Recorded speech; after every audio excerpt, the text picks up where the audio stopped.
إياك نعبد وإياك نستعين.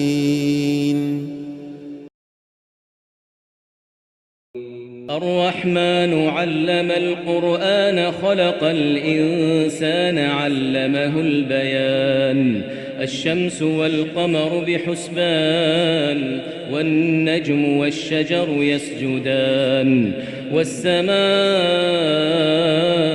رفعها ووضع الميزان ألا تطغوا في الميزان وأقيموا الوزن بالقسط ولا تخسروا الميزان والأرض وضعها للأنام فيها فاكهة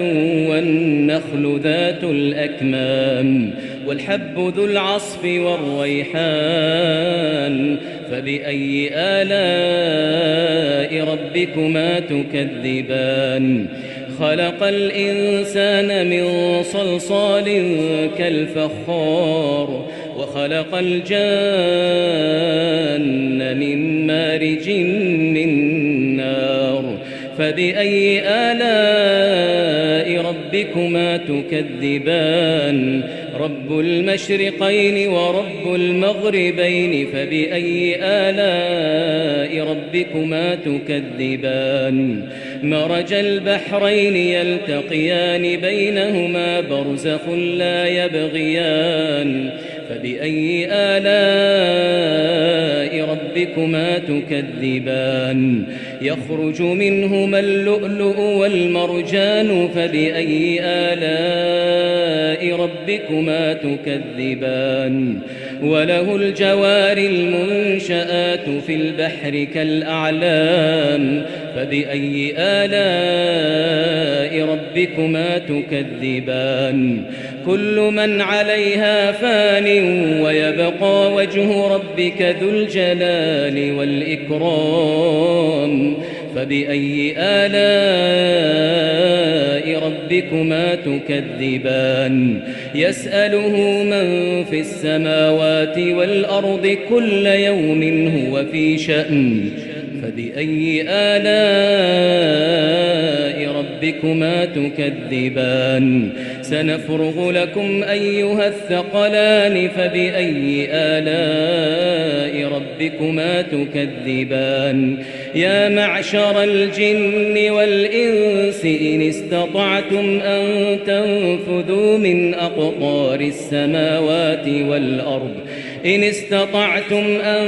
تنفذوا من أقطار السماوات والأرض فانفذوا لا تنفذون إلا بسلطان فبأي آلاء ربكما تكذبان يرسل عليكما شواظ من نار ونحاس فلا تنتصران فبأي آلاء ربكما تكذبان فإذا انشقت السماء فكانت وردة كالدهان فبأي آلاء ربكما تكذبان فيومئذ لا يسأل عن ذنبه إنس ولا جان فبأي آلاء ربكما تكذبان يعرف المجرمون بسيماهم فيؤخذ بالنواصي والأقدام فبأي آلاء ربكما تكذبان هذه جهنم التي يكذب بها المجرمون يطوفون بينها وبين حميم آن فبأي آلاء ربكما تكذبان ولمن خاف مقام ربه جنتان فبأي آلاء ربكما تكذبان ذواتا أفنان فبأي آلاء ربكما تكذبان فيهما عينان تجريان فبأي آلاء ربكما تكذبان فيهما من كل فاكهة زوجان فبأي آلاء ربكما تكذبان متكئين على فرش بطائنها من استبرق وجنى الجنتين دان فبأي آلاء ربكما تكذبان فيهن قاصرات الطرف لم يطمثهن إنس قبلهم ولا جان فبأي آلاء ربكما تكذبان كأنهن الياقوت والمرجان فبأي آلاء ربكما تكذبان هل جزاء الإحسان إلا الإحسان فبأي آلاء ربكما تكذبان ومن دونهما جنتان فبأي آلاء ربكما تكذبان مدهامتان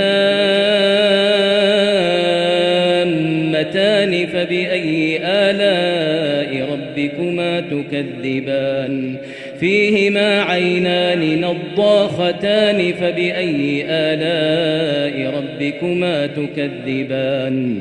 فيهما فاكهة ونخل ورمان فبأي آلاء ربكما تكذبان فيهن خيرات حسان فبأي آلاء ربكما تكذبان حور مقصورات في الخيام فبأي آلاء ربكما تكذبان لم يطمثهن إنس قبلهم ولا جان